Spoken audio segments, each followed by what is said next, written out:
2021 সালে এসেও কেউ চিঠি লিখতে পারে তা আমি সত্যিই ভাবতে পারিনি। প্রথম দিকে গুরুত্ব না দিলেও এখন বেশ ভাবাচ্ছে আমাকে। কে এই মেয়ে, যার কথাতে এত আবেগ রয়েছে, এত এত ভালোবাসা রয়েছে? আমি ভার্সিটির ফাইনাল ইয়ারের স্টুডেন্ট। কলেজের কেউ হলে নিশ্চয়ই সরাসরি বলতো। রোজ বইয়ের পাতা খুলতেই আমি একটা করে চিঠি পাই। আজও পেয়েছি, ছোট ছোট অক্ষরে খুব সুন্দর করে লেখা। প্রিয় আমার মনোরাজ্যের প্রধান শোভন, আজ খুব গরম, ঘামটা আপনার বেশিই হবে। দয়া করে বাসায় গিয়ে এসি অন করে বসবেন না, না হলে গরম ঠান্ডা লাগতে পারে। আজ ভরা পূর্ণিমা, বড্ড ইচ্ছে হচ্ছে আপনার হাতে হাত রেখে চন্দ্রবিলাস করব। ইতি অনাকাঙ্ক্ষিত ব্যক্তি। আমার জন্য এত ভালোবাসা, অথচ নিজের পরিচয় দিচ্ছে না। চিঠিটা টেবিলে রেখে মার্ক করে দিলাম 51টা হলো। ভার্সিটি ফাংশনটা বেশ জাঁকজমক করেই হলো। গিটার হাতে সুর তুলতেই সবাই করতালিতে ভরিয়ে দিল।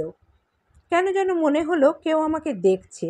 গিটার হাতে সুর ধরলাম, কিন্তু মনটা ছিল চিঠির দিকে। ফাংশন শেষে বাসায় আসলাম। আম্মু জানালো আমি যে ফাইনাল ইয়ারের জন্য কানাডায় অ্যাপ্লাই করেছিলাম তা সিলেক্ট হয়ে গেছে। আমি খুশিতে আত্মহারা হয়ে পড়লাম। চলে আসলাম কানাডায়। এখানে এসে দেখা হয় এক সুন্দরী কানাডিয়ানের সাথে। প্রেমে জড়াই, কেটে যায় 3টে বছর। কিন্তু বিয়ের আগে মেয়েটা বলে আমি নাকি টিপিক্যাল বাঙালি, সে আমায় বিয়ে করবে না। খুব বেশি আঘাতপ্রাপ্ত হয়েছিলাম তখন। বিডিতে এসে আম্মু আব্বুকে বলি মেয়ে দেখতে। তারা তাদের মতো দেখতে থাকে। বেশ মনমরা লাগছিল, তাই বাসা থেকে বের হলাম। ড্রাইভার চাচা বাসায় নেই। গাড়ির চাবিটা নিশ্চয়ই চাচির কাছে রেখে গেছেন। তাই চাচার রুমে নক করলাম। দুবার নক করতেই কেউ এসে দরজা খুলে দিল। আমাকে দেখে আপাদ মস্তক ঘোমটা দিয়ে নিল। আমি তীক্ষ্ণ দৃষ্টিতে তাকিয়ে বললাম, চাচি বাসায় আছে? না। তুমি কে? আগে তো দেখিনি। আমি ইসরা, আমি এখানেই ছিলাম। আমি তীক্ষ্ণ দৃষ্টিতে তাকালাম। পরক্ষণেই মনে পড়ল শুনেছিলাম ড্রাইভার চাচার একটা মেয়ে ছিল। ক্ষীণ গলায় বললাম, গাড়ির চাবি তোমার কাছে? আপনি বসুন, আমি নিয়ে আসছি। ইসরা চলে যেতেই আমি ভিতরে ঢুকলাম। ছোট্ট ফ্ল্যাটটাকে কি সুন্দর করে গুছিয়ে রেখেছে। একটা ছোট্ট বুক সেলফ দেখে আগ্রহ জাগলো। বহুদিন বই পড়া হয় না, তাই একটা বই নিলাম। আর একটা বই নিতে গেলেই ধাক্কা লেগে সবগুলো বই পড়ে গেল। বেরিয়ে আসে অনেক চিঠি। ভ্রু কুঁচকে একটা হাতে নিলাম। লেখাটা দেখেই বুকের ভেতর মোচড় দিয়ে উঠল। ইসরা ঝড়ের গতিতে এসে চিঠিগুলো সরাতে লাগলো। আমি এক দৃষ্টিতে তাকিয়ে রইলাম। এই চিঠির মেয়েটাই ইসরা? ইসরার চোখ থেকে জল গড়িয়ে পড়ছে, ভিজে যাচ্ছে মেঝে। আমার কেমন অনুভূতি হলো। আমি তখনই স্থান পরিবর্তন করলাম।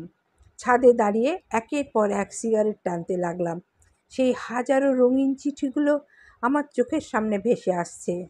মনের ভেতর একটাই অনুভূতি কাজ করছে, আমি কি করে ভুলে গেলাম। আমি যখন কানাডায় চলে যাব সেদিনও আমার কাছে চিঠি এসেছিল। চিঠিতে লেখা ছিল, কখনো নিজের অযত্ন করবেন না, খুব ভালোভাবে পরীক্ষা শেষ করে চলে আসবেন। সেদিন চিঠিতে চুমু খেয়ে ভেবেছিলাম বিডিতে ফিরে তোমায় খুঁজে নিব। কিন্তু আমি কিনা অন্য একটা মেয়ের সাথে রিলেশনে ছিলাম। কি করে পারলাম আমি? খুব কষ্ট হতে লাগলো।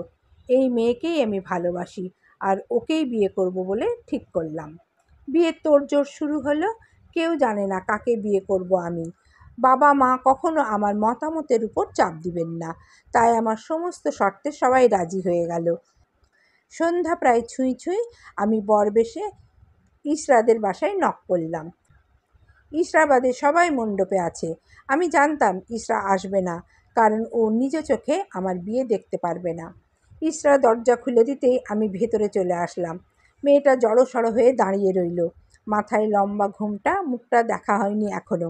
আমি ধীর কণ্ঠে বললাম, শুনেছি তুমি খুব ভালো স্টুডেন্ট, তাই একটা সাজেশন নিতে আসলাম। ইসরা মাথা ঝাঁকালো। আমি গলা ঝেড়ে বললাম, একটা মেয়েকে ভালোবাসতাম আমি, কিন্তু কোনো এক কারণে আমি ভুলে যাই তার কথা। অন্য এক মেয়ের সাথে সম্পর্কে জড়িয়ে পড়ি। এখন আমি আবার সেই মেয়েকে ভালোবাসতে চাই। আমার কথা শেষ হওয়ার আগেই ইসরা হাঁটা লাগালো। আমি খপ করে হাত ধরে নিলাম। মেয়েটা কাঁদতে লাগলো। যার দরুন মেঝেতে পানির ফোঁটা দেখতে পেলাম। আমি অপরাধীর স্বরে বললাম, কেন বলনি ইশরা? এত কাছে থেকেও কেন দূরে থাকতে? আমাকে বিয়ে করে সুখী হবেন না আপনি, তাই আসিনি কাছে। কেন হব না? আমি তোমাকে ভালোবাসি ইশরা। আমি ভুল করেছি, কিন্তু এর জন্য তুমি এত বড় শাস্তি দিও না আমায়। ইশরা আচমকাই ঘোমটা খুলে ফেলল। আমি স্তব্ধ হয়ে থেকে দূরে সরে গেলাম।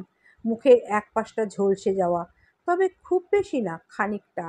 ইশরা ছলছল নয়নে তাকিয়ে বলল, আপনি চলে যান শোভন, আমি অন্যদের মতো স্বাভাবিক নই। আমি গেলাম না। মেয়েটার কান্না আমার বুকে এসে লাগলো। হ্যাঁ, আমি এই মেয়েটাকেই ভালোবাসি, আর একেই বিয়ে করব। হোক না তার এক পাশের গালটা ঝলসে যাওয়া। বুকে টেনে নিলাম আমার ইশরাকে। ইশরার চোখ দুটো খুব মায়াবী। আমি এই মায়াবিনীকে নিয়েই ঘর করতে চাই।